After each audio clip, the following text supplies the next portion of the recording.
कैसे आप लोग। इस वीडियो में मैं आपको ये बताने वाला हूँ कि आईआईटी कानपुर इसमें वैकेंसीज निकली है। बहुत सारी अलग अलग वैकेंसीज है। डिप्टी रजिस्ट्रार की है, असिस्टेंट की है, असिस्टेंट रजिस्ट्रार है, मेडिकल ऑफिसर है और सेफ्टी ऑफिसर, और भी बहुत सारी वैकेंसीज है। तो इस वीडियो को अच्छे से देखिएगा। इसमें मैंने क्वालिफिकेशन के बिहाफ पे बताया है कि किस पोस्ट में क्या क्वालिफिकेशन चाहिए। और इसमें सारी अलग अलग है, यानी कि SC, ST, general, OBC, EWS, जितनी भी कैटेगरीज होती है सबकी पोस्ट भी मैंने बताई है कि किस कैटेगरी में कितनी पोस्ट है। असल में ये होता है, जैसे आपने फॉर्म भर दिया और अगर एसटी पोस्ट में नहीं निकली वैकेंसी, या आपने ईडब्ल्यूएस डाला है फॉर्म में और ईडब्ल्यूएस में पोस्ट ही नहीं थी, तो आपका सिलेक्शन नहीं होता। इसलिए वीडियो को मैंने हर पोस्ट वाइज अलग अलग बताया है कि किस पोस्ट में किस कैटेगरी में कितनी पोस्ट है। मैंने सिलेबस से लेके पे स्किल तक मेंशन किया है, यानी कि अगर आपको जॉब लग गई तो पे स्किल क्या होगी, क्या इसकी मंथली सैलरी मिलेगी, ये भी इसमें मेंशन है। लास्ट डेट भी बताइए, इसमें एज लिमिट बताइए हर पोस्ट की, और क्या इसकी क्वालिफिकेशन है, ये सब बताइए। तो वीडियो को अच्छे से। तो ये जो वैकेंसी निकली है Indian institute of technology Kanpur की, जो वैकेंसी निकली है यानी कि आईआईटी कानपुर की, तो इसका एडवर्टाइजमेंट नंबर अगर देखें तो ये 1/2023 ये है आपका। इसकी वैकेंसीज जो है, सबसे पहले मैं आपको ये दिखा दूँ। पहला सीरियल नंबर है, ये जो फर्स्ट कॉलम है, दूसरा नेम ऑफ द पोस्ट, और फिर ये कैटेगरी वाइज इसका वो है वैकेंसीज है। और ये पे स्किल है। पे स्किल मतलब वही आपकी सैलरी होगी और लेवल होगा, क्या क्या आपका लेवल है। तो सबसे पहले जो सीरियल 1 का देखें, जो वैकेंसी निकली है वो रजिस्ट्रार की निकली है। रजिस्ट्रार में एससी में कोई वैकेंसी नहीं है, एसटी में भी नहीं है, ओबीसी में भी नहीं है, पीडब्ल्यूडी में भी नहीं है, ईडब्ल्यूएस कैटेगरी है उसमें भी नहीं है, यानी सिर्फ जनरल में एक वैकेंसी निकाली है। तो अगर आपकी कोई कैटेगरी है तो कैटेगरी वाइज फॉर्म मत भरिएगा, क्योंकि इसमें कोई पोस्ट नहीं निकली है। तो आप जनरल में भरना चाहे तो भर सकते हैं। अगर आप किसी भी कैटेगरी में तो जनरल में भरना चाहे तो भर सकते हैं। एक वैकेंसी है, लेवल इसका 14 है, और जो इसकी पे स्किल मिलेगी, सैलरी जो होती है वो 1,44,200 से लेके 2,18,200 के बीच में होती है। तो अगर आप रजिस्ट्रार का भरना चाहते हैं तो मैं अभी आगे पूरी डिटेल देने वाला हूँ उसकी, कि क्या क्वालिफिकेशन चाहिए इसमें रजिस्ट्रार में, या जितने भी वैकेंसी अभी मैं आपको पोस्ट बता रहा हूँ इसमें क्या क्या क्वालिफिकेशन है, ये भी पूरी देने वाला हूँ, और क्या एज लिमिट है ये पूरी देने वाला हूँ। तो आप इसको अच्छे से देखिए, क्योंकि ये सीरियल नंबर ये सब अच्छे से देख लीजिए, क्योंकि आगे अभी बहुत काम आने वाला है। मैं आपको इसी के बिहाफ पे आपको आगे बताऊंगा। और ये लेवल भी देख लीजिए आप, इसका लेवल 2 है, यानी कि अगर आप डिप्टी रजिस्ट्रार का भरना चाहते हैं तो इसमें एसटी में एक वैकेंसी है, ओबीसी में एक है, और हैंडीकेप में एक वैकेंसी निकली हुई है, और जनरल में 2 वैकेंसी, टोटल 5 वैकेंसी है।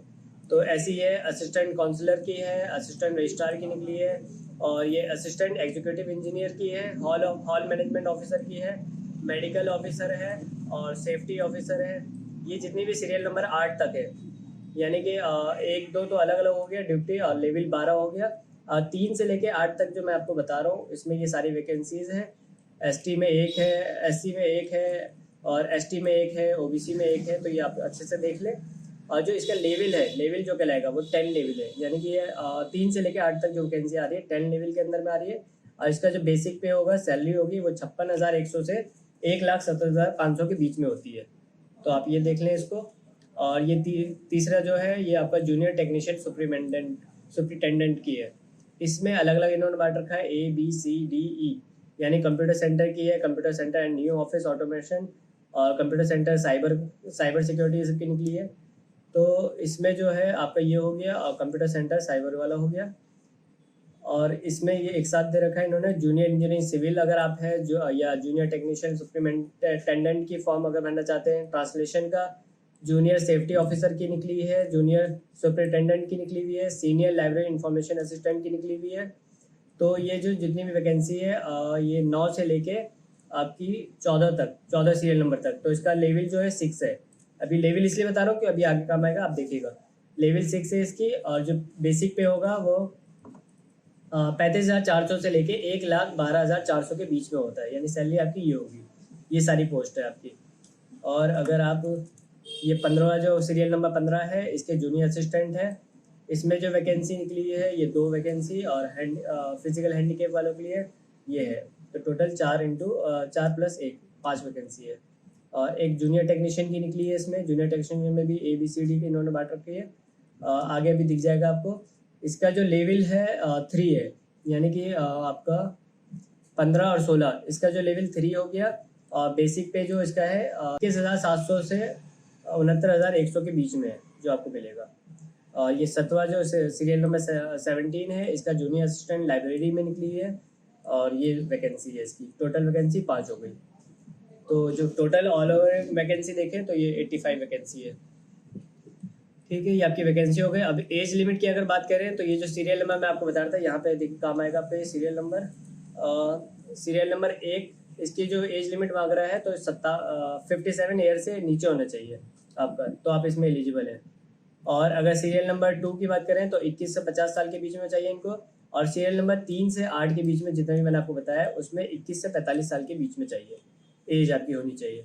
और जो इसमें सीरियल नंबर 9 से 14 है उसमें 21 से 35 साल के बीच में होना चाहिए आपका। सी ग्रुप जो हो गया इसका सीरियल नंबर 15 से 17 के बीच में 21 से 30 साल के बीच में होना चाहिए आपका। ये हो गया आपका एज लिमिट का। और ठीक है, पोस्ट वाइज हो गया ये सारे। अब अगर क्वालिफिकेशन की बात करें तो आप ये देखिए, जैसे आपने अगर रजिस्ट्रार का भरना है, रजिस्ट्रार में आप फॉर्म फिल करना चाहते हैं तो इसकी जो एसेंशियल क्वालिफिकेशन यानी कि जो ज़रूरी है वो आपको ये चाहिए क्वालिफिकेशन। मास्टर डिग्री विद 55% से चाहिए, यानी कि मास्टर इनको 55% से चाहिए। और एक्सपीरियंस भी चाहिए, इसको 15 साल का एक्सपीरियंस चाहिए। ठीक है, ये डिप्टी रजिस्ट्रार में आपका एक्सपीरियंस होना चाहिए 15 साल का। और डिज़ायरेबल अगर आपके पास ये सब हो तो और अच्छा है। प्रोवन एबिलिटी मांग रहे हैं, अगर आपको इसमें नॉलेज हो या एडिशनल डिग्री कोई या डिप्लोमा आपने कुछ कर रखा हो या कॉम्पिटेटिव इन कंप्यूटर स्किल अगर आपके पास हो तो ये डिज़ायरेबल है, तो ये आपको फ़ायदा देगी इसमें। अब जॉब रिस्पॉन्सिबिलिटी ये सारी लिखी हुई है, आप इसको अच्छे से देख लें, पॉज करके देख लें अगर पॉज करके देखना है तो। ये आपका ये हो गया रजिस्ट्रार का हो गया। अब दूसरी जो है डिप्टी रजिस्ट्रार, इसमें जो ये मांग रहे हैं आपको एसेंशियल जो मांग रहे हैं क्वालिफिकेशन वो मास्टर डिग्री 55 है, इसमें मास्टर मांग रहे हैं 55% से आपका होना चाहिए विद 5 साल का ये एक्सपीरियंस मांग रहे हैं इसमें। एडमिनिस्ट्रेशन असिस्टेंट रजिस्ट्रार में आपका 5 साल का एक्सपीरियंस होना चाहिए मास्टर के साथ।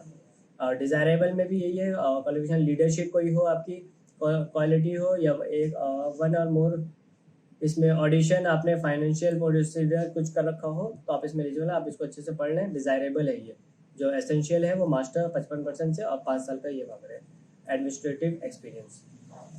जॉब रिस्पॉन्सिबिलिटी ये लिखा हुआ है कि आपको करना क्या होगा इसमें, तो ये सारे लिखा हुआ है, आप इसको अच्छे से देख लें।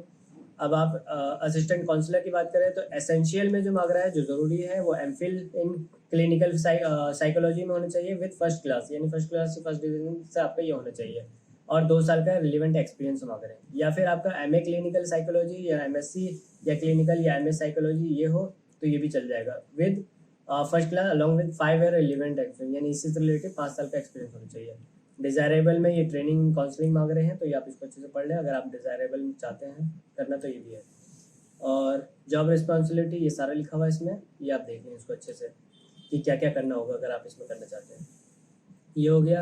अब असिस्टेंट रजिस्ट्रार की बात करें तो ये 4th serial number essential qualification जो मांग रहे हैं इसमें भी यही है, मास्टर डिग्री 55% से मांग रहे हैं, और यूजीसी 7 पॉइंट, ठीक है, ये हो गया आपका।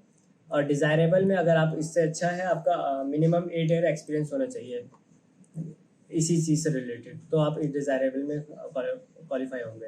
जॉब रिस्पॉन्सिबिलिटी ये सारी लिखी हुई है इसकी, ये है असिस्टेंट रजिस्ट्रार का।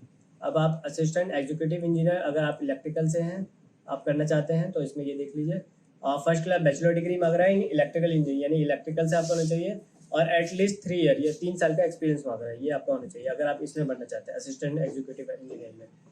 और इसमें ये सब भी है, आप इसको अच्छे से देख लें। जॉब रिस्पॉन्सिबिलिटी इसमें लिखा हुआ है कि अगर आपकी जॉब लगेगी तो क्या क्या करना होगा, ये आप इसको अच्छे से देख लीजिए। ये हो गया। अब ये हॉल मैनेजमेंट ऑफिसर का निकला हुआ है, इन्होंने अलग से निकाल रखा है। एसेंशियल क्वालिफिकेशन में ये मांग रहा है हॉस्पिटैलिटी ट्रैक या मैनेजमेंट ट्रैक या सिक्योरिटी ट्रैक या मेडिकल ट्रैक, इसमें आपका ये मास्टर जो मांग रहा है master degree in hotel management हो या इनमें से फील्ड में से 5 ईयर ऑफ एक्सपीरियंस, 5 साल का एक्सपीरियंस मांग रहा है। इसमें मास्टर डिग्री बीबीए मांग रहा है, हाँ बिजनेस एडमिनिस्ट्रेशन मांग रहा है या कॉमर्स साइड से होना चाहिए, तो आप इसको अच्छे से देख लें। ये हो गया। डिज़ायरेबल में इन्होंने ये सब लिख रखा है कि अगर आपके पास उसके बाद उस क्वालिफिकेशन के बाद आपके पास ये है तो ये भी आप इसमें कर सकते हैं, फ़ायदा होगा आपका। जॉब रिस्पॉन्सिबिलिटी ये सारा लिखा हुआ, आप इसको अच्छे से पढ़ लीजिएगा, ये जितना भी है। मेडिकल ऑफिसर में अगर आप भरना चाहते हैं तो इसका भी एसेंशियल क्वालिफिकेशन एमबीबीएस वालों के लिए एमबीबीएस होना चाहिए आपका, या फिर post graduation diploma in appropriate branch medicine से आपका होना चाहिए ये, और एक्सपीरियंस वगैरह कितने साल का, एटलीस्ट 1 ईयर एक्सपीरियंस होना चाहिए आपका। डिज़ायरेबल में भी एमसीआई रिकॉग्नाइज पोस्ट ग्रेजुएट होना चाहिए आपका अगर डिज़ायरेबल आप करना चाहते हैं। और रिस्पॉन्सिबिलिटी ये सारी लिखी हुई है, आप इसको अच्छे से देख लें। ये हो गया। अब अगर सेफ्टी ऑफिसर की बात करें तो एसेंशियल में जो मांग रहा है आपका बीटेक इन इलेक्ट्रिकल, मैकेनिकल या केमिकल इंजीनियरिंग, इन तीनों में से किसी में भी होना चाहिए बीटेक, और विद 3 साल का रिलीवेंट एक्सपीरियंस, यानी जिस चीज़ में आपका बीटेक है उसी से रिलेटेड आपका ये एक्सपीरियंस होना चाहिए। डिज़ायरेबल भी चल जाएगा। डिज़ायरेबल मतलब आपका क्वालिफिकेशन वो तो चाहिए एसेंशियल। डिज़ायरेबल अगर आपके पास है तो आपका फ़ायदा है, पहले आपको प्रीफर किया जाएगा। पोस्ट ग्रेजुएट चाहिए, एडवांस डिप्लोमा अगर आपका है तो ये होना चाहिए इसमें, इंडस्ट्रियल सेफ्टी विद 5 साल का रिलेवेंट एक्सपीरियंस। ये हो गया। जॉब रिस्पॉन्सिबिलिटी ये सारा लिखा हुआ है, आप इसको अच्छे से पढ़ लें अगर आप इसमें क्वालिफाई हैं तो। और दूसरा ये नवा सीरियल नंबर हो गया जूनियर टेक्निकल सुपरिटेंडेंट। तो इसमें जो एसेंशियल क्वालिफिकेशन मांग रहा है एमएससी, बीटेक या बीई, अगर ये तीनों में से कुछ भी कर रखा है तो आप इसमें एलिजिबल होंगे। और इसमें अगर बीएससी आपका डिसिप्लिन से हो रखा है, रेस्पेक्टिव डिसिप्लिन से, तो इसमें ये भी है। विद 2 ईयर एक्सपीरियंस मांग रहा है, लेकिन ये इस वाले बीएससी के साथ मांग रहा है। आपका अगर बीटेक या एमएससी या बीई है तो आप वैसे भी एलिजिबल हैं इसमें। ये हो गया 3 साल का, ठीक है। ठीक। और फिर अगर ये है आपका advance centre of material science, ये निकला हुआ है इसमें, तो इसमें भी बीटेक बी अगर आपका है इंजीनियरिंग से, तो इसमें ये देखिए बहुत सारे ब्रांच दे रखे हैं इन्होंने, जैसे मटेरियल साइंस एंड इंजीनियरिंग है, और दूसरा केमिकल है, मैकेनिकल है, इलेक्ट्रिकल है and electronics, computer science, engineering. इनमें से आपका किसी में भी है तो आप इसमें एलिजिबल है, ये वाले में।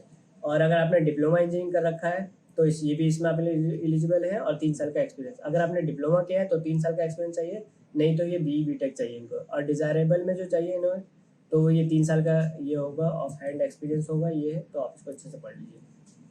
और रिस्पॉन्सिबिलिटी ये सारी है अगर आप इस वाले में बनना चाहें। एक और निकला है ये biological science and biological engineering का निकला हुआ है। इसकी भी डिजायर्ड क्वालिफिकेशन ये एमएससी इन लाइफ साइंस मांग रहा है विद स्पेशलाइजेशन बायो इन्फॉर्मेटिक्स, ये मांग रहा है, और 3 साल का आपको हैंड ऑन एक्सपीरियंस होना चाहिए। ठीक है, ये हो गया आपका जॉब रिस्पॉन्सिबिलिटी, ये सारी लिखी हुई है। अब अगर आप कंप्यूटर सेंटर में बनना चाहते हैं तो इसमें भी यही बीटेक मांग रहा है, आप इसको अच्छे से देख लीजिए। और डिज़ायरेबल में भी यही बीटेक और बी मांग रहा है। जॉब रिस्पॉन्सिबिलिटी ये सारी है, इसको अच्छे से पढ़ लीजिएगा आप लोग के। कंप्यूटर सेंटर ये हो गया। ऑफिस ऑटोमेशन, इसमें भी ये सारा मांग रहा है। बहुत सारी डिटेल लिखी हुई है, तो आप इसको इस पाउज करके भी पढ़ सकते हैं इसको अच्छे से, तो ये आप पढ़ लीजिएगा। जॉब रिस्पॉन्सिबिलिटी सारी लिखी हुई है। कंप्यूटर सेंटर, साइबर सिक्योरिटी, ये सब उसी का है जो मैंने ABC आपको बताया था 9 का, उन्हीं में सारे हैं। साइबर सिक्योरिटी है, email cloud and relevant service है, ये सब इसमें आपको होगा। साइबर सिक्योरिटी हो गया और ईमेल क्लाउड हो गया। अब अगर जूनियर इंजीनियरिंग सिविल की बात करें तो इसमें जो एसेंशियल क्वालिफिकेशन चाहिए bachelor degree in civil engineering, यानी कि अगर आपने बैचलर सिविल से कर रखा है इंजीनियरिंग से तो आप इसमें एलिजिबल होंगे। एटलीस्ट 1 ईयर का और 1 साल का एक्सपीरियंस चाहिए। अगर आपका ये नहीं है तो डिप्लोमा इन सिविल इंजीनियरिंग होना चाहिए, और 3 साल का एक्सपीरियंस होना चाहिए, नॉलेज ऑफ कंप्यूटर, ये होगा तो आप इसमें एलिजिबल है। डिज़ायरेबल में अगर आप बीटेक है तो वो भी और अच्छा है। और रिस्पॉन्सिबिलिटी जो होगी जॉब की वो ये है आपकी, ये देख लीजिए। ठीक है, ये हो गया। अगर आप JTS यानी जूनियर टेक्निकल सप्लीमेंटेंट की बात करें ट्रांसलेशन की, तो एसेंशियल जो चाहिए मास्टर डिग्री इन फ्रॉम ये चाहिए यूनिवर्सिटी, या equivalent Hindi English as a subject होना चाहिए आपका डिग्री में 1 ईयर एक्सपीरियंस के साथ, तो आप इसमें एलिजिबल है। डिज़ायरेबल क्वालिफिकेशन ये हो गई, और ये हो गई जॉब रिस्पॉन्सिबिलिटी, ये सारे लिखी हुई है। जूनियर सेफ्टी ऑफिसर की बात करें तो एसेंशियल जो ज़रूरी है बीटेक इन इलेक्ट्रिकल या बीटेक इन केमिकल या बीटेक इन सिविल इंजीनियरिंग है, तो आप इसमें एलिजिबल हैं। और डिज़ायरेबल ये हो गई आपकी जॉब रिस्पॉन्सिबिलिटी, ये सारी लिखी हुई है, आप इसको अच्छे से देख लें, पढ़ लें। ऐसे ही हो गया जूनियर सुपरिटेंडेंट, इसमें भी ये एसेंशियल जो मांग रहा है मास्टर डिग्री विद 5 ईयर का एक्सपीरियंस मांग रहा है। डिज़ायरेबल में ये हो गया, जॉब रिस्पॉन्सिबिलिटी ये हो गई आपकी। Senior library information assistant for PK Kelkar university library, इसमें जो निकली है एसेंशियल डिग्री जो मांग रहा है आपका ये है, डिग्री मांग रहा है बैचलर डिग्री इन लाइब्रेरी से होना चाहिए, या फिर आपका अगर इक्विवेलेंट है इसके बराबर आफ्टर ग्रेजुएशन तो ये भी एक्सपीरियंस है। और एक्सपीरियंस जो है 2 साल का चाहिए इनको लाइब्रेरी में। और अगर एक और करें जूनियर असिस्टेंट, तो इसमें bachelor degree with computer knowledge, यानी कंप्यूटर नॉलेज होनी चाहिए। एसेंशियल में बैचलर डिग्री होनी चाहिए आपकी। डिज़ायरेबल में ये है बैचलर डिग्री मिनिमम 50 मार्क्स से होना चाहिए और 2 साल का एक्सपीरियंस होना चाहिए, तो फिर आप इसमें एलिजिबल है रिस्पॉन्सिबिलिटी। और ये 16 जो है सीरियल नंबर 16, इसमें जूनियर टेक्नीशियन है, इसमें भी ये इन्होंने अलग अलग कर रखा है ABCDEF, तो इसमें ये आप देख लें बैचलर डिग्री सिविल से मांग रहा है, बैचलर डिग्री कंप्यूटर साइंस हो या जियोलॉजी हो, मैकेनिकल हो बैचलर, या मटेरियल साइंस या फिजिक्स से है तो आप इसमें एलिजिबल है। या फिर आपका डिप्लोमा 3 साल का, मतलब इसको अच्छे से पढ़ लीजिए आप खुद भी, तो आपको समझ में आ जाएगा। और डिज़ायरेबल में ये मांग रहा है कंप्यूटर नॉलेज।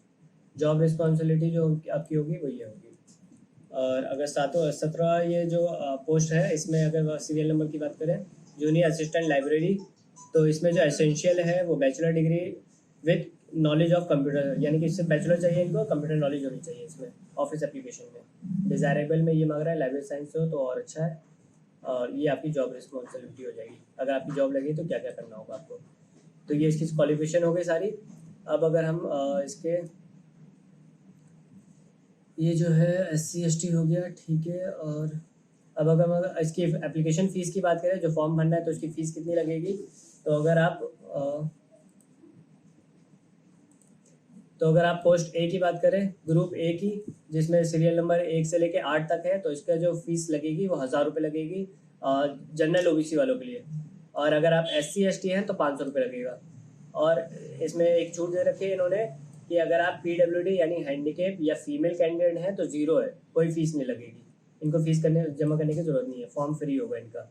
और अगर ग्रुप बी और सी की बात करें, यानी कि सीरियल नंबर 9 से 17 की बात करें तो 700 रुपये है फ़ीस। और SC ST या फिजिकल हैंडीकेप या फीमेल की फ़ीस कुछ नहीं है, फ़ीस जमा नहीं करना हमको। तो ये हो गया फ़ीस की बात हो गई आपकी। ये आपके पोस्ट वाइज वो है। और एज लिमिट तो आप ये भी अच्छे से देख लें, मैंने ऊपर भी बता दिया है, इसमें भी देख सकते हैं आप। तो अब अगर डेट की बात करें, इसकी लास्ट डेट क्या है, तो ये आपकी ये दिखा रहा हूँ मैं आपको, यानी कि ये 16 अक्टूबर से पहले आपको इसको फिल करना होगा। 16 अक्टूबर 5 बजे इसकी लास्ट डेट है, इससे पहले आपको फॉर्म फिल करना है।